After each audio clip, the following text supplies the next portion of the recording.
پاکستان کو ڈیفالٹ کروانے کے لیے جو سرتوڑ کوششیں کیں وہ ساری ناکام ہو گئیں، اور یہی وجہ ہے کہ جہاں آئی ایم ایف کے ساتھ ایگریمنٹ کی بحالی سے جو ملک دوست حلقے ہیں ان میں اطمینان ہوا ہے، تو پی ٹی آئی کے صفوں میں صف ماتم بچھ گئی ہے۔ اور میں حیران ہوں کہ اگر ملک کا بھلا ہے تو اس کے لیے ان کو اتنی تکلیف کیوں ہے۔ اور اس سے پہلے آپ نے دیکھا کہ پی ٹی آئی نے آئی ایم ایف سے پاکستان کے ایگریمنٹ کو سیبوٹاج کرنے کے لیے صوبائی حکومتوں کو، پنجاب اور خیبر پختونخوا میں جو ان کی دو صوبائی حکومتیں تھیں انہیں استعمال کیا، اور ان کے ذریعے کوشش کی کہ وہ آئی ایم ایف کے پروگرام کو سیبوٹاج کر سکے، اور اس میں بھی وہ ناکام ہوئے۔ اور اب حال میں جو بدقسمتی ہے کہ امریکہ کے اندر ایک بھرپور مہم چلائی گئی، پی ٹی آئی کے لوگ مختلف کانگریس مین سینیٹر سے ملتے رہے، اور وہ پوری کوشش کرتے رہے کہ وہ امریکہ کی انتظامیہ کے ذریعے اور امریکہ کے ذریعے پاکستان کے لیے آئی ایم ایف کے پروگرام کو سیبوٹاج کروا سکیں،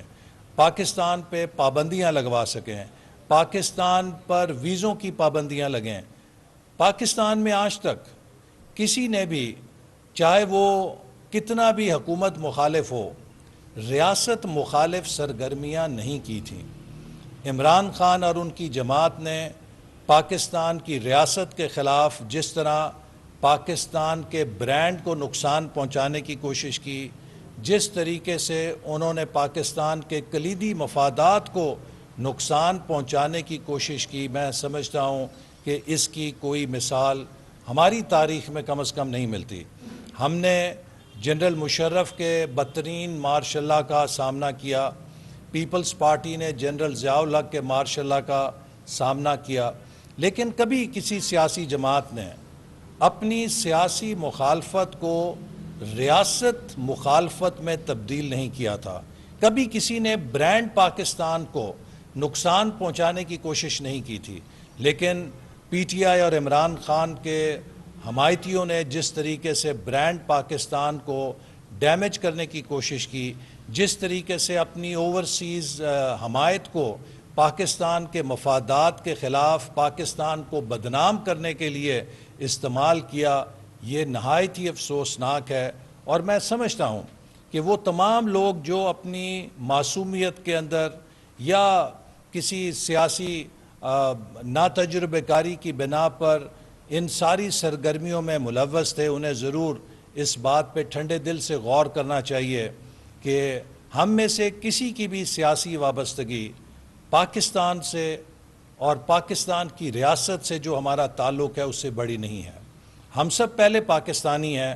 اور بعد میں ہماری کوئی سیاسی شناخت، چاہے وہ مسلم لیگ نون ہے، چاہے وہ پیپلز پارٹی ہے، چاہے وہ پی ٹی آئی ہے، چاہے وہ کوئی بھی سیاسی شناخت ہے، وہ پاکستان کی شناخت کے بعد آتی ہے۔ تو اس لیے یہ ایک بہت افسوسناک عمل ہے کہ پی ٹی آئی نے پاکستان کے آئی ایم ایف کے مذاکرات اور ایگریمنٹ کو سیبوٹاج کرنے کے لیے پوری دنیا کے اندر لابنگ کی، اپنے غیر ملکی چیپٹرز کو متحرک کیا، امریکہ میں ہر کانگریس مین اور سینیٹرز کے پاس جا کے دروازے کھٹکھٹائے، گھنٹوں گھنٹوں ان کے دفتروں میں بیٹھے رہے ملاقات کے منتظر، اور اس کے بعد اللہ تعالیٰ نے ان تمام کارروائیوں کو اور لابنگ کو ناکام کیا، اور پاکستان الحمدللہ سرخرو ہوا۔ جو آئی ایم ایف کا معاہدہ ہے، اس سے پاکستان دوبارہ ٹریک پہ چڑھ گیا ہے، اور یہ ایک ہمارے لیے بریدر ہے،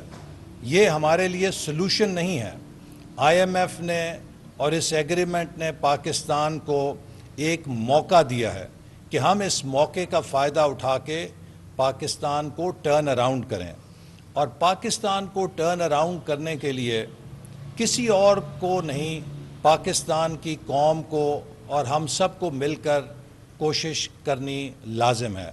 آج پاکستان کے جو معاشی مسائل ہیں وہ دو طرح کے ہیں۔ کچھ تو وہ مسائل ہیں کہ جو پچھلے 4 سالوں کی مس گورننس اور لیک آف جو ان کی تھی ویژن اور مس گورننس تھی، اس کی وجہ سے پاکستان کو سامنا کرنا پڑا. تو آئی ایم ایف کا جو معاہدہ آج ہمیں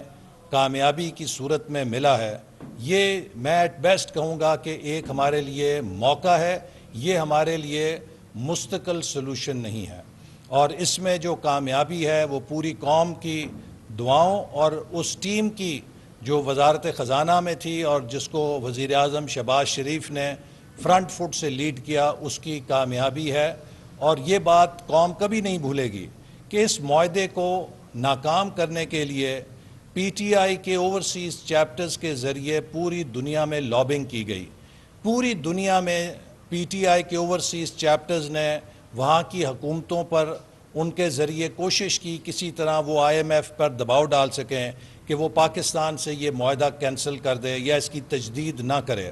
امریکہ کے کانگریس مین، سینیٹرز کے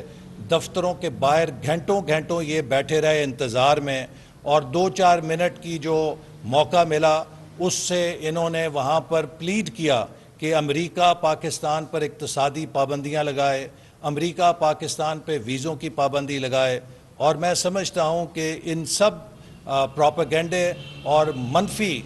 کوششوں اور سازشوں کو اللہ تعالیٰ نے ناکام کیا اور پاکستان سرخرو ہوا. البتہ ان لوگوں کے چہرے بے نقاب ہو گئے. اب آئی ایم ایف سے جو ہمارا معاہدہ ہوا ہے، اس سے جو ہمیں آگے بڑھنا ہے، اس کے لیے ایک قومی پلان کی ضرورت ہے جو کہ ہم نے تیار کیا ہے وزارت منصوبہ بندی نے، جسے 5 E's فریم ورک کہتے ہیں. پاکستان کے جو اس وقت بڑے مسائل ہیں وہ نہ آئی ایم ایف ٹھیک کر سکتا ہے، نہ ورلڈ بینک ٹھیک کر سکتا ہے، نہ کوئی ہمارا دوست ملک ٹھیک کر سکتا ہے. جو ہمارے اپنے مسائل ہیں انہیں ہم ہی نے ٹھیک کرنا ہے. اور میرے نزدیک جو پاکستان کے 9 بڑے چیلنجز ہیں ان میں ہمیں توجہ دینی ہے، جس کے لیے 5 فریم ورک ہم نے بنایا ہے. سب سے بڑا چیلنج یہ ہے کہ ہم پاکستان کی ایکسپورٹس کو کتنی تیزی کے ساتھ اس میں اضافہ کرتے ہیں. چونکہ پاکستان ہمیشہ جب بھی ترقی کی طرف جاتا ہے امپورٹس بڑھتی ہیں اور ہماری ایکسپورٹس میں اضافہ نہیں ہوتا، جس سے ہمارا بیلنس آف پیمنٹ کا کرائسس لگا کر پورے اپنے تمام وسائل ملک کی برآمدات کو بڑھانے میں جھونکنا ہے. چاہے ہماری زرعی برآمدات ہیں، چاہے ہماری صنعتی برآمدات ہیں، چاہے ہمارے مین پاور کی ایکسپورٹ ہے، چاہے ہمارے آئی ٹی کی ایکسپورٹ ہے، چاہے ہمارے منرلز کی ایکسپورٹ ہے. یہ 5 ذریعے ہیں جن سے ہمیں اپنی ایکسپورٹس کو بڑھانا ہے. اور خاص طور پہ اس میں ایس ایم ای سیکٹر کا بڑا ایک اہم کردار ہے. اگر ہم اپنے اسمال بزنس سیکٹر کو صحیح طرح اگلے 2-3 سال میں پروموٹ کریں تو یہ بھی 30 سے 40 ارب ڈالر کی ایکسپورٹ جنریٹ کر سکتے ہیں. تو سب سے بڑا چیلنج ہمارا ایکسپورٹ ہے، جو کہ دنیا میں ہمارا as percentage of G D P کم ترین ہے، اور ہر کامیاب ملک نے ایکسپورٹ کے ذریعے کامیابی حاصل کی ہے. دوسرا بڑا challenge low tax to G D P ratio ہے. ہمیں ایک ٹیکس پیئنگ نیشن بننا پڑے گا، اور ہمیں اپنی جو